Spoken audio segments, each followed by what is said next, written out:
CPM, Trinamool, Congress তারা বারবার অভিযোগ করে এসেছে যে এসআইআর হচ্ছে বিজেপির ব্রেন চাইল্ড।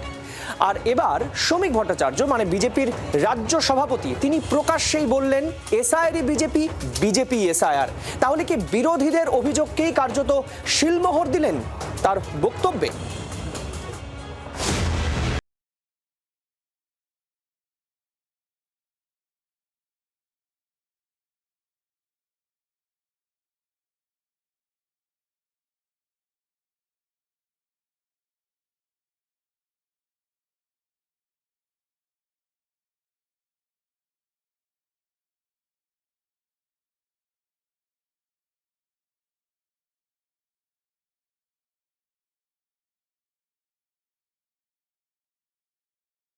তৃণমূল কংগ্রেস সমাজের মধ্যে বিভ্রান্তি তৈরি করছে যে কোনো মূল্যে।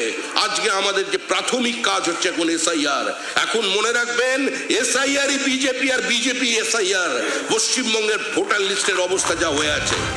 বুধবারই বিরোধী দলনেতা বলেছিলেন এসআইআর এর ফলে তৃণমূলের সঙ্গে ফারাক মুছে যাবে, বোনাস পাবে বিজেপি। এসআইআর এর ফলে 1.5 কোটি নাম বাদ যাবে বলেও একাধিকবার দাবি করেছেন বিজেপি নেতারা। আগে ভাগে কিভাবে বিজেপি নেতৃত্ব হিসেব দিচ্ছেন তা নিয়ে প্রশ্ন তুলেছিল শাসক দল। তৃণমূলের মতে শ্রমিক ভট্টাচার্যের এদিনের মন্তব্য তাদের অভিযোগে শিলমোহর দিল। যে অভিযোগ তৃণমূল কংগ্রেসের পক্ষ থেকে আমরা প্রথম দিন থেকে করছিলাম যে এসআইআর আসলে বিজেপির বন্ধু হয়ে কাজ করছে, নির্বাচন কমিশনকে কাজে লাগাচ্ছে বিজেপি বাংলার নির্বাচনে জেতার জন্য।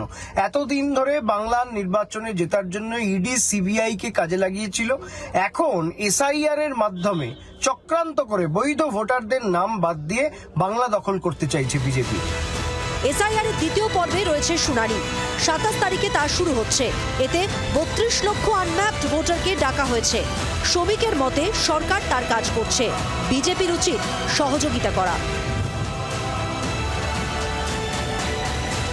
যারা আনন্দ করছেন রোহিঙ্গা কোথায়? আরে রোহিঙ্গা বাংলাদেশি খুঁজে বার করানোর কাজ রাষ্ট্রের। আমরা এখন আর রাজনৈতিক দলের প্রতিনিধিত্ব করছি, নির্বাচন কমিশন সাংবিধানিক সংস্থা তারা তাদের কাজ করছে। সরকার আমাদের সে দায়িত্ব তুলে দিয়েছে, সেই কাজকে এগিয়ে নিয়ে যাওয়া আমাদের দায়িত্ব। স্যারের শুনানি পর্ব নিয়ে ইতিমধ্যেই মাঠে নেমে পড়েছে তৃণমূল। বিএলও 2দের নিয়ে সভা করেছেন মুখ্যমন্ত্রী। বৈঠকে বসার কথা অভিষেকেরও। শ্রমিকের এদিনের পেপটক বিজেপির বিএলএদের কতটা উজ্জীবিত করবে সেটাই এখন দেখার।